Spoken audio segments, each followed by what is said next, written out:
makan kuaci, minumnya susu. Hei orang Mesuji, I love you.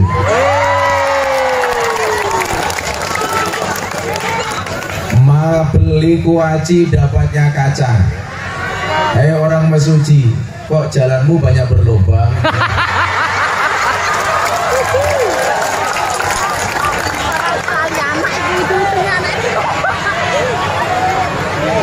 Itulah yang membedakan antara Mesuji dengan Jakarta. Kalau Mesuji itu banyak jalan berlubang, Jakarta banyak lubang berjalan. Tapi apapun keadaannya kita syukuri, alhamdulillah. Siang hari ini panas terik matahari tidak mensurutkan langkah kaki untuk hadir di majelis taklim dan silaturahmi. Mudah-mudahan semua yang hadir sesuai dengan janji Kanjeng Nabi. 1, dipanjangkan umurnya. 2, dimudahkan rizkinya. 3, insya Allah lunas hutangnya kalau dibayar.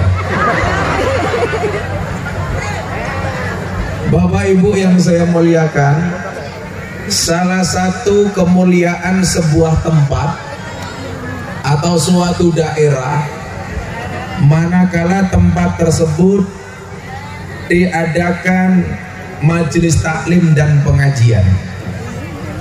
Begitu ada satu tempat di dalamnya berkumpul orang-orang yang senantiasa taqarruban ilallah, mendekatkan dirinya kepada Allah. Disertai di dalamnya ada kalimat-kalimat thayyibah. Di dalamnya ada tahlilan, sholawatan dan pengajian. Maka di situ Allah mengatakan tatanazzalu alaihimul malaikah. Maka tidaklah tempat tersebut kecuali akan didatangi oleh malaikat-malaikatnya Allah. Insya Allah Kabupaten Mesuji hari ini depannya didatangi malaikatnya Allah. Amin. Yang di depan sana insya Allah malaikat pembawa rizki. Amin. Yang di sebelah kanan insya Allah malaikat pembawa rahmat. Amin. Yang di depan Israel. Ampun mas. Bapak Ibu yang saya muliakan, layak mutu kaumun, tidaklah sebuah kaum itu berkumpul seperti siang hari ini. Yadkurunallah azza wajal, berzikir menyebut asma Allah. Ya tahlilan, sholawatan, manakipan, pengajian. Tempat yang di dalamnya digunakan untuk majelis ilmu dan pengajian. Walaupun lupa kopinya belum datang. Mulyone tamu yang disuguh. Kok rana suguhan nih? Mulyane kampung kalau ada masjid, mulyanya masjid kalau dimakmurkan. Mulianya tempat kalau ada pengajian, dan kemuliaan pengajian dihadiri oleh jamaah yang ribuan. 1, mulyane omah yen ana tamu. Mesuji hari ini kelihatan terhormat. Kenapa? Karena banyak tamu yang beraneka ragam. Bahkan rela duduk walaupun tanpa tikar dan gelaran. Yang duduk tanpa tikar saya doakan pulang pengajian insya Allah little body. Apa itu? Silite gatel kelebon berdiri.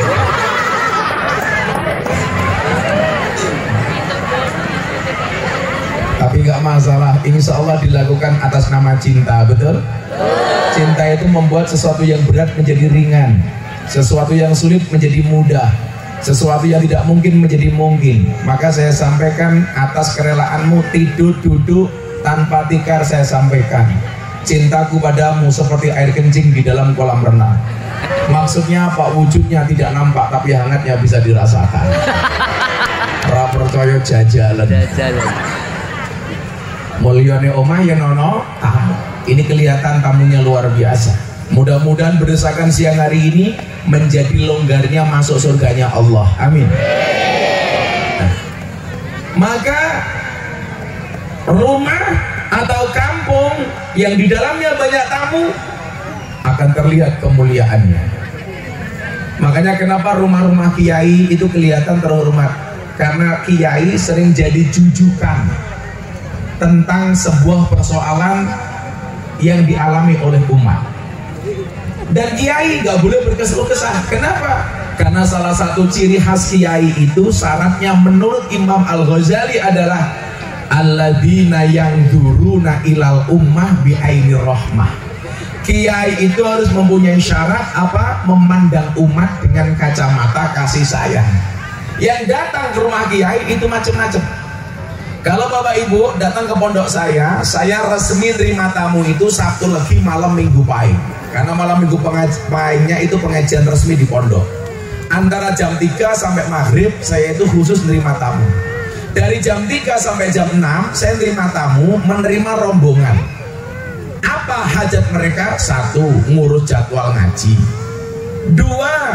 Banyak persoalan, anak nakal, sertifikat ning bank, BPKB ning penggadean, anaknya sekolah belum bayar, rabi bujune ra meteng-meteng, meteng gak kuat narike mergo ra duwe duit. Dan yang keempat, minta barokah selfie. Itulah bedanya kiai dulu sama sekarang. Kalau ketemu kiai zaman dahulu minta barokah doa, sekarang barokah selfie. Saya jam 3 sampai jam 6 melayani orang foto bisa sampai 200 rombongan. Nganti untukku garing tak kandang.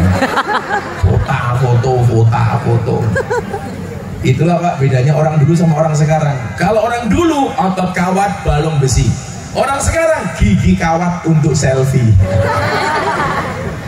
Tapi nggak boleh mengeluh.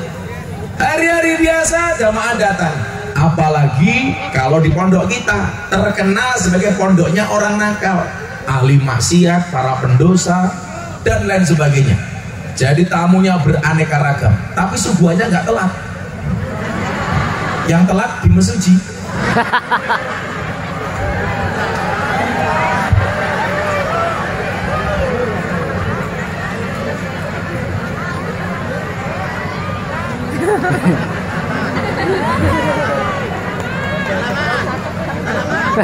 Lah kopinya mana? Saya itu nggak pernah minum kemasan. Jadi saya dari dulu itu minum cuma degan, air putih, kopi. Kalau minuman kemasan saya nggak pernah minum, baik soft drink maupun soft tech ya.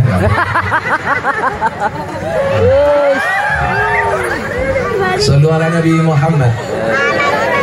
Jadi karena tugas kiai itu alladzina yanzuruna ilal ummah bi'ainir rahmah, memandang manusia dengan kacamata kasih sayang. Nah, kita beruntung bersyukur hidup di Indonesia dengan organisasi terbesar Nahdlatul Ulama. Makanya saya dulu tersinggung ketika ada seorang stand up komedi membandingkan NU dan Muhammadiyah. Mohon maaf, membandingkan NU Muhammadiyah dengan kelompok non-NU dan non-Muhammadiyah. Dia mengatakan apa? Ini saya bantah di podcastnya Mas Deddy Corbuzier. Dia mengatakan apa? Kelompok-kelompok di luar NU dan Muhammadiyah menurut dia itu lebih bisa diterima di kalangan artis, di kalangan masyarakat, karena manfaatnya lebih besar dibandingkan NU dan Muhammadiyah. Saya bilang, Mas, sampean lihatnya dari mana? Coba dilihat. Pondok pesantren di bawah RMI, Robitotul Ma'ahidil Islamiyah, itu jumlahnya berapa Bapak Ibu? 25.000 pesantren. Dari sekian pesantren, berapa ribu yang gratis? Contoh, pondoknya Gus Miftah, gratis tis. Pendidikan di pondok, tidur, makan, minum, semuanya gratis. Dan Bapak Ibu tahu, santri itu kalau makan subhanallah, Gunung Merapi pindah ke piring. Metutuk. Sehingga kalau dikatakan kiai-kiai NU kurang bermanfaat, Anda salah. Memang kita akui salah satu kekurangan kita adalah dai, ustadz, kiai yang mau bermain di level middle high, menengah ke atas, yang mau masuk ke dunia selebritis, yang mau ngaji dan bisa diterima oleh para artis. Maka setahun yang lalu ketika ada acara televisi, saya diminta untuk membawa menjadi pembicara tetap. Acaranya adalah ngobrol bareng Gus Miftah. Saya tolak. Saya ditegur sama guru saya Maulana Habib bin Lutfi bin Yahya Pekalongan. Beliau Maulana Habib Lutfi mengatakan apa? Nah, kalau kamu tidak mau masuk ke dunia televisi selamanya, orang-orang yang berada di kalangan menengah ke atas itu akan dikuasai oleh orang-orang Wahabi yang menguasai media sosial. Maka saya terima, alhamdulillah akhirnya ada orang NU yang bisa diterima di kalangan menengah ke atas. Makanya jangan kaget hari ini kalau ada isu-isu kekinian, media massa entah dari Silet, Intens, Kabar Selebriti, Selebrita, narasumbernya siapa? Gus Miftah. Contoh soal kripto geger, yang dikasih wawancara siapa? Gus Miftah. Kripto selesai gantian Dorce, pengen dimakamkan secara perempuan. TV tanyanya siapa? Gus Miftah. Gus, itu Dorce pengen dimakamkan secara perempuan, menurut Gus Miftah bagaimana? Saya bilang nggak bisa. Kenapa? An-nasu yamutuna ala ma'asu, manusia itu dimatikan sebagaimana dia dihidupkan. Dorce itu lahirnya laki-laki, namanya siapa? Dedi Yuliardi Ashadi. Lah matinya harus laki-laki. Emang beda Gus? Beda. Niat sholatnya saja beda kok. Laki-laki mati hada, perempuan mati hadi. Kain kafannya beda, lebih tebal perempuan dibandingkan laki-laki. Hukum warisnya beda. Jangankan itu, domir doanya saja beda. Laki-laki mati, Allahumma fir lahu. Perempuan mati, Allahumma fir laha. Laki-laki mati hu, perempuan mati ha. Kalau banci hu ha. Dan alhamdulillah keluarganya Dorce manut. Akhirnya Dorce menggunakan pendapatnya Gus Miftah, mati dikebumikan dalam keadaan laki-laki. Dulu Pak, jarang Kiai NU yang kemudian bisa diterima di kalangan selebriti. Dorce selesai, ganti permasalahan Vanessa Angel. Apa? Mau dipindahkan makamnya. Yang ditanya sekarang Kiai NU. Kenapa? Karena kita berusaha untuk masuk ke sana. Saya kadang-kadang malu ya, teman-teman Ansor Banser. Kita itu kiai-kiai NU hanya berebut di kolam yang sama di kalangan grassroots. Di kalangan menengah ke atas gak ada yang masuk. Maka saya mengambil inisiatif. Alhamdulillah besok sebelum Ramadan saya launching acara baru saya di Antv. Namanya apa? Jalan Dakwah Gus Miftah. Saya akan keliling ke pesantren-pesantren, ngaji di mana-mana ala Nahdiyin, akan saya jadikan acara televisi. Besok saya ngaji seperti ini akan ada kru Antv. Supaya apa? Mereka tahu ini loh gambaran Islam yang ramah, bukan Islam yang marah-marah. Islam yang menyenangkan, bukan menakutkan. Karena faktanya apa Bapak Ibu? Sekian banyak orang masuk Islam melalui saya hampir tiap hari. Ketika saya tanya, kenapa kamu pengen masuk Islam melalui Gus Miftah? Karena Islam Anda menyenangkan. Seminggu setelah saya ceramah di gereja Jakarta Utara, yang saya dibully oleh jutaan orang Indonesia, satu keluarga dari Amerika masuk Islam, satu keluarga dari Belanda masuk Islam.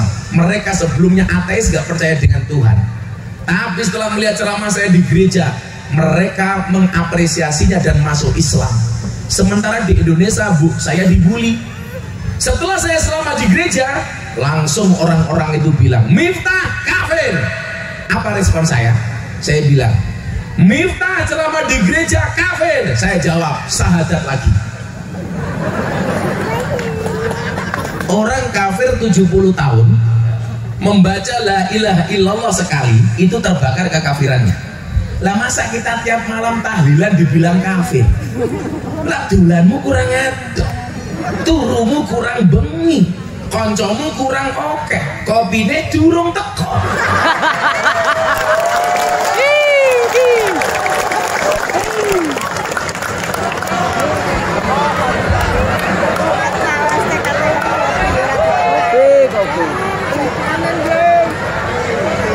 Hanya mengingatkan, kopinya belum datang.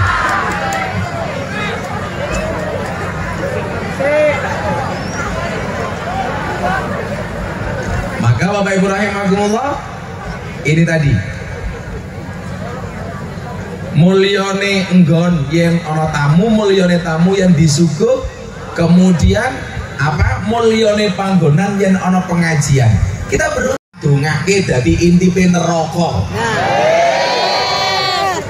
Indonesia ladang sawit, wong Lampung guyang-guyu sawit regane larang, malah minyak goreng rono kan gancuk.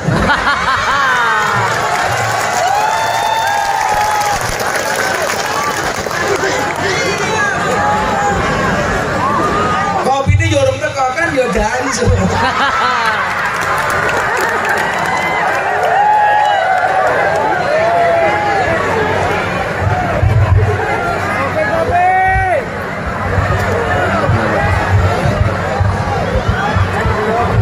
Sallu ala Nabi Muhammad.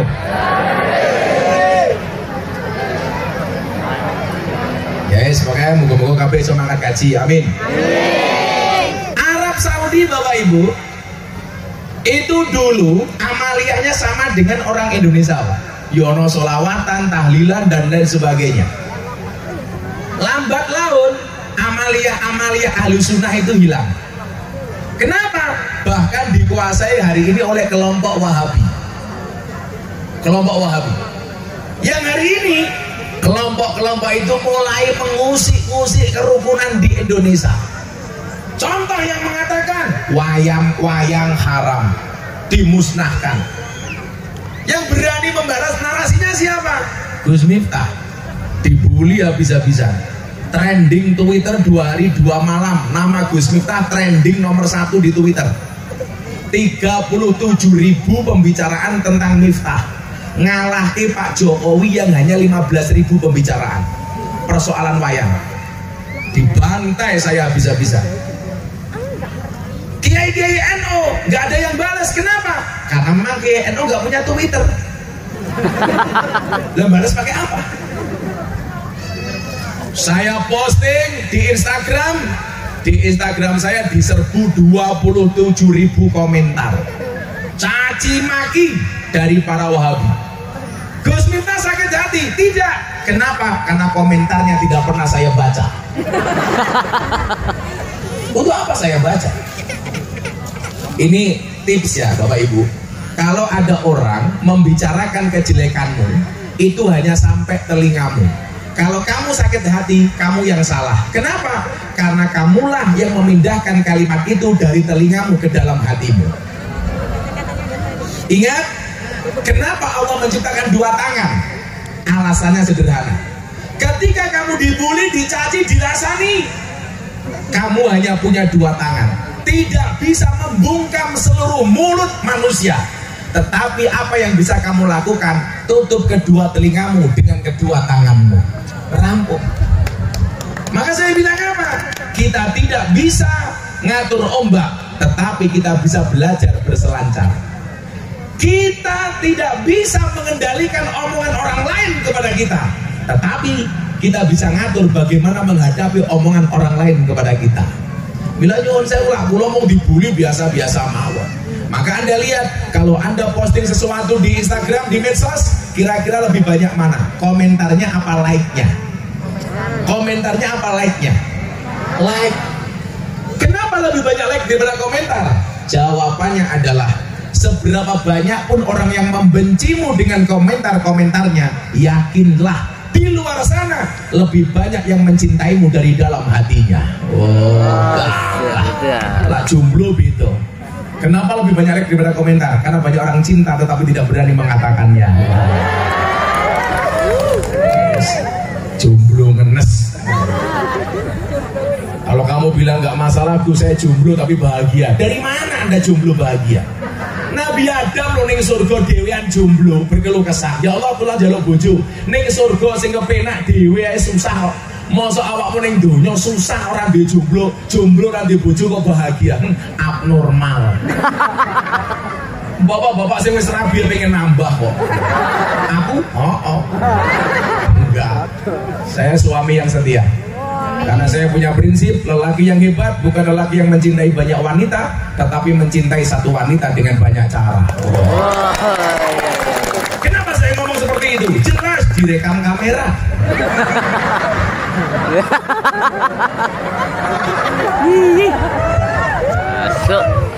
Bu, istri yang baik adalah istri yang siap diajak menderita oleh suaminya. Betul? Tapi ingat, suami yang baik tidak akan pernah mengajak istrinya menderita.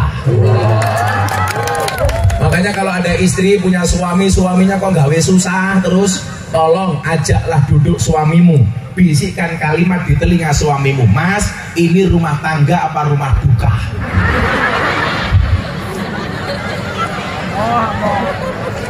Wong lanang tak kandani. Kalian tahu nggak? Kenapa semua gambar pecahan mata uang itu ada gambar cewek menari? Semua pecahan mata uang itu ada gambar cewek menari. Coba dilihat, 100.000 cewek menari, 50.000 cewek menari, 20.000 cewek menari, 10.000 cewek menari, 5.000 cewek menari, 2.000 cewek menari. Satu-satunya pecahan mata uang yang tidak ada gambar cewek menari, uang Rp1.000. Patimura bawa golok. Kopi ini teko.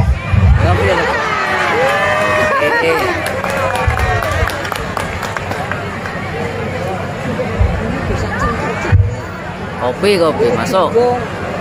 Lembokan aja dulu. Ya jempol. Tak sore. Lu nentek daerah subuh gini. Jamnya itu larang jam. Ini namanya bukan kopi susu tapi kopi piring.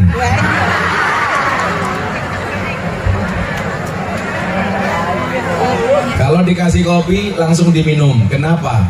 Jangan pernah kamu sesali kopimu dingin. Kenapa? Karena ketika hangat tidak pernah kau hargai.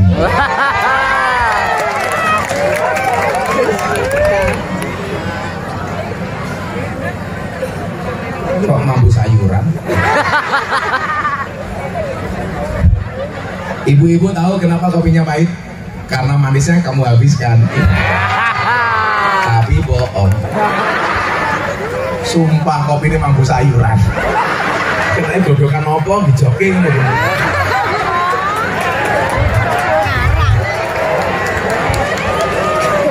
Kopi ambune sayur. Kopi sayur, Pak. Aduh.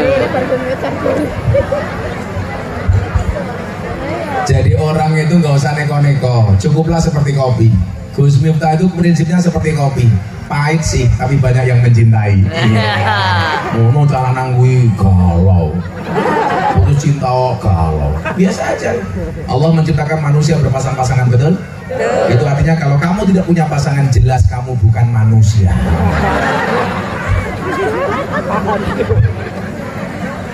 Maka saya doakan sejumlah-jumlahnya kalian segera berakhir. Amin. Gimana berakhirnya? Kalau tidak di pelaminan, minimal di pemakaman. Sallallahu ala Nabi Muhammad. Arab Saudi itu Pak dulu, itu amalia persis kayak orang Indonesia Pak. Ya tahlilan, ya maulidan, macam-macam. Tapi hari ini dikuasai Wahabi. Seperti Wahabi hari ini pengen menguasai Indonesia dengan segala upayanya.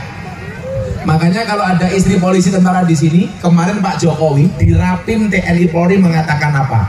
Hati-hati dengan WA grup ibu-ibu TNI Polri. Jangan sampai suaminya abdi negara, tapi istrinya pengajian ngundang ustadz radikal. Pemerintah mesuji kandani, jangan sampai ada ASN yang ASN-nya radikal, yang tidak mengakui Pancasila sebagai ideologi dan tidak mengakui NKRI sebagai harga mati. Kalau ada ASN seperti itu, pecat, dikeluarkan dari mesuji. Ngapain?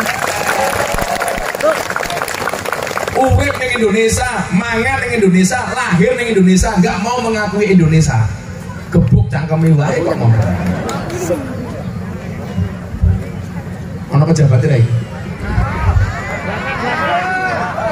Halo Pak. Indra Kusuma Wijaya. Beliau siapa? Oh asisten. Moga-moga Pak Indra panjang umur Pak.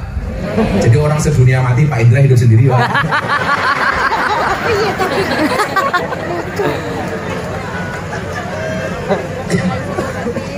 Saya Pak Indra, gara-gara saya ceramah di gereja, saya dapat undangan dari wali kota Los Angeles, Amerika Serikat untuk berbicara toleransi di hadapan orang Katolik di Amerika. Persoalannya satu, wali kota Los Angeles ngundang ngaji Kabupaten Mesuji ratau. Wali kota Los Angeles ngundang pengajian Bupati Mesuji ora. Aku mau cerita. Sorry Pak Indra. Pak Indra akhirnya keren. Kayaknya batu nisan ya Pak ya. Oh biar weh. Ngajur. Pak Indra bisik-bisik sama sampingnya. Dia ini asu.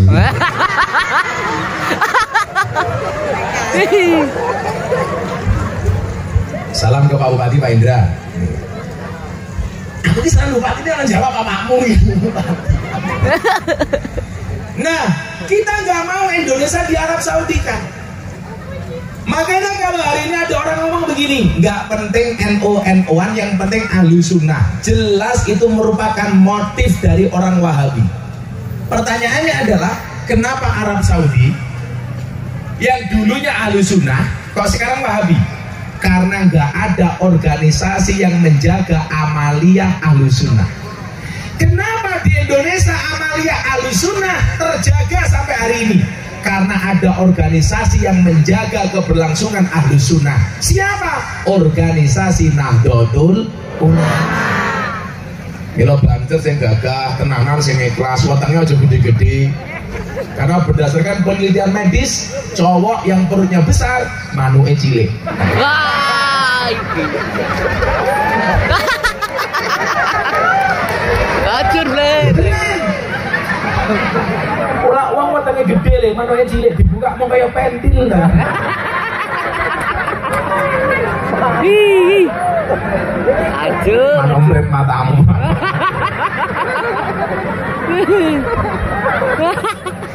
Nah, kenapa ini perlu saya sampaikan? Kalau nggak ada organisasi seperti Nahdlatul Ulama, mana bisa Indonesia bisa membuat pengajian seperti ini? Seperti Isra Mi'raj, Maulid Nabi, Manaqiban, Istighosahan. Pasti hanya disesat-sesatkan, dikafir-kafirkan, dibid'ah-bid'ahkan. Kita sudah mati-matian seperti ini saja. Coba dilihat di Jakarta, dikit-dikit demo, aksi bela toa demo, bela toa demo, delala sing bela demo sholat salah rukuke ping pindho. Ono Pak Dito sini Pak Dito, itu wakil Bupati Lampung Tengah itu. Mas Dito ini Pak Dito, ini arene. Oh, malah wakil Bupati Lampung Tengah malah teko iki. Sini Mas Dito. Tolong dikasih jalan.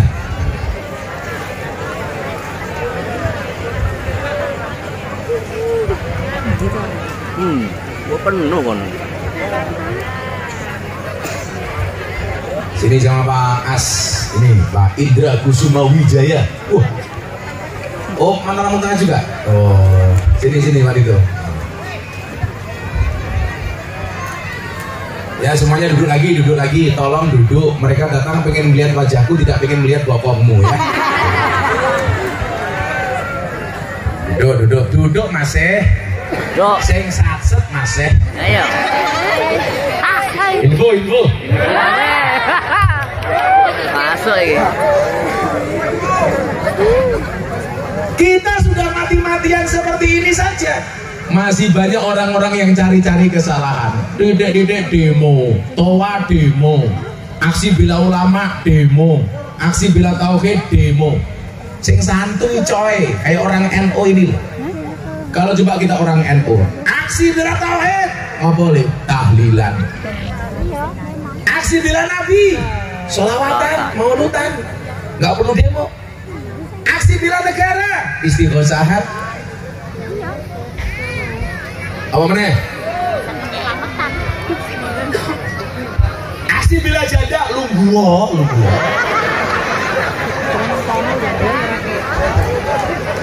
Kamu jangan menghalangi janda. Wow. Berat. Kalau kamu nikah dengan janda nggak ada malam pertama, adanya malam terusan.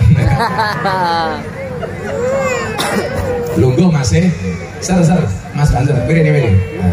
Lah. Malah kowe nutupi genti kene meneh. Insyaallah sesuk Gus Miftah mlebu surga sing ngiring sing awal Banser. Banser kan tugasnya survei lokasi. Jadi sebelum kiai masuk surga, surganya disurvei sama Banser. Surganya siap, kiainya masuk, Bansernya keluar lagi. Iya Mas. Kalau nggak ada Nahdlatul Ulama nyuwun sewu, mana bisa kita bisa menggelar pengajian setiap saat, setiap waktu sebagai bentuk ekspresi rasa cinta kita kepada Kanjeng Nabi? Coba kita pengajian seperti ini bisa nyaman, Bu. Kenapa? Karena ada organisasi yang memperjuangkannya. Di Arab Saudi ora mungkin ono pengajian sing model ngoten iki. Nopo meneh pengajian sampai jam 12 malam. Nggak ada. Tapi lucunya bedanya Lampung dengan daerah yang lain. Kalau daerah yang lain minta jadwal saya rata-rata mintanya malam. Di Lampung siang. Saya tanya, kenapa kok nggak mau malam? Banyak begal, Gus. Ya Allah. Ya Allah. Kayak saya besok itu di Lampung Timur. Mereka nggak mau pengajian malam, mintanya siang. Kenapa? Karena banyak maling. Banyak maling. Ini hanya ada di Indonesia. Bentuk ekspresi kita kepada Kanjeng Nabi. Contoh Maulid, nyuwun sewu. Contoh Isra Mi'raj. Kenapa kita merayakan seperti ini? Karena mengapresiasi atas perjuangan Kanjeng Nabi, menerima perintah yang sangat istimewa dari Allah, wujudnya sholat. Momennya apa? Isra Mi'raj. Kenapa kita perlu peringati? Supaya ada ibrah dan pelajaran yang bisa kita ambil. Bentahun pengajian Isra Mi'raj wae ijo oke sing ora salat apa meneh ra ono Isra Mi'raj. Makanya kemarin lucu ketika orang demo soal toa, saya bilang seharusnya kita malu. Malunya di mana? Bendino ono adat wae awakmu ora tau mangkat ning masjid. Duhur lagi di kebun sawit, Allahu Akbar, Allahu Akbar. Jawabannya apa? Adan meneh. Wongnya ya teko iki. Teko. Ya melu guyu. Iya. Jilbabe ya ijo. Sing jilbabe ireng insyaallah lebih parah.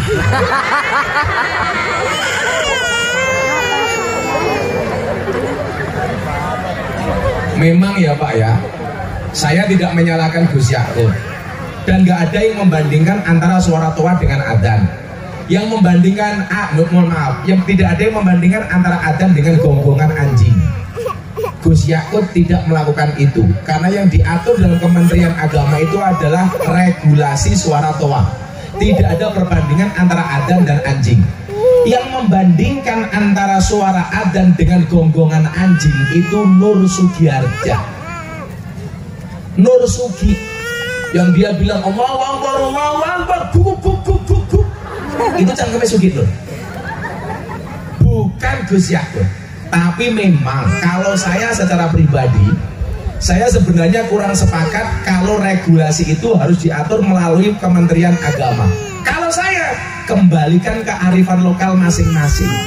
Karena yang ada di Mesuji dengan di Jawa dengan daerah yang lain itu beda-beda Pak. Contoh di daerah sini umpamanya, kadang-kadang masyarakat itu sudah cukup terhibur dengan suara toa. Betul? Anak-anak kecil masuk dinia sore temennya belum datang. Yang dicari apa? Toa. Assalamualaikum warahmatullahi wabarakatuh. Teman-teman, ayo ke masjid. Itu hiburan. Sementara di daerah yang agak sibuk seperti di perkotaan, mohon maaf, karena agamanya beda-beda, barangkali mereka terganggu. Maka kalau saya nggak usah diatur peraturan Menteri Agama terlalu tinggi, cukup dikembalikan ke masyarakat masing-masing. Nah, kasih contoh. Lingkungan Gus Miftah pondok pesantrennya 60% Katolik. Utara saya, selatan saya itu rumahnya pendeta, utara saya itu kuburan. Seumur hidup saya tidak pernah bertengkar dengan tetangga utara saya. Kuburan bro. Tidak apa kuburannya? Yang lucu tetangga saya, istrinya mati, dikuburkan. Hari kedua ke kuburan bawa kipas angin. Saya tanya, kamu itu lucu, kenapa istri mati dibawakan kipas angin? Harusnya doa.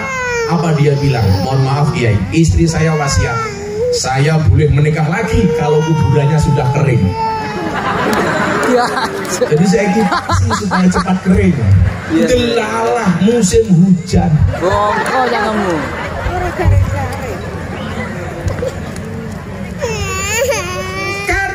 dengan sangat Katolik 60%. Maka saya bilang sama santri, tolong kamu jangan over. Maksudnya bagaimana? Kalau mau tarhim dan baca tartil Quran sebelum subuh jangan terlalu malam.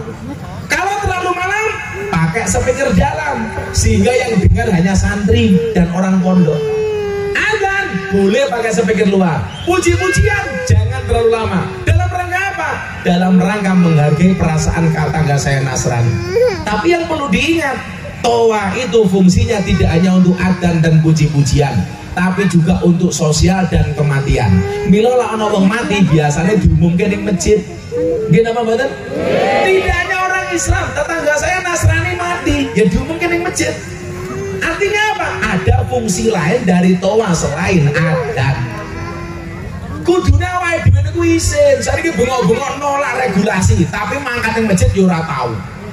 Kita itu kan aneh Pak, dulu awal Covid nggak usah Jumatan dulu di masjid, nggak usah sholat dulu di masjid supaya memutus mata rantai Covid.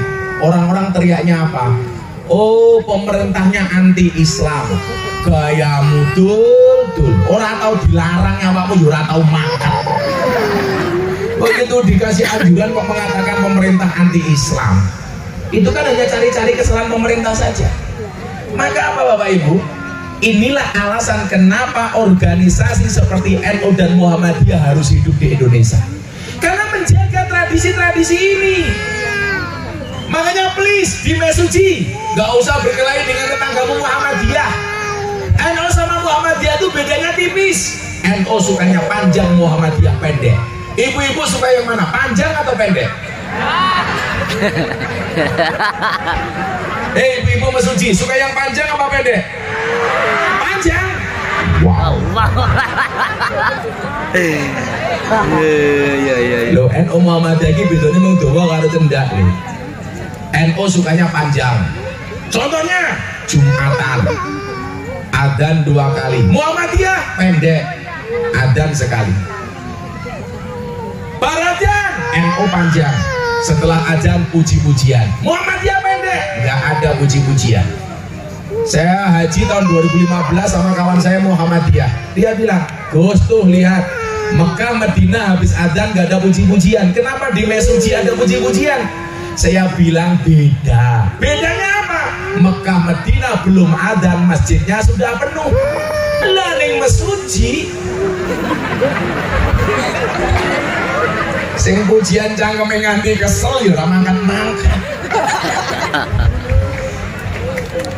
Maka kalau pujian yang bagus lah supaya menarik. Kadang-kadang di masjid pengen jamaahnya datang tapi pujiannya nggak menarik, kan nggak asik. Kalau bisa didesain yang adzan suaranya yang bagus.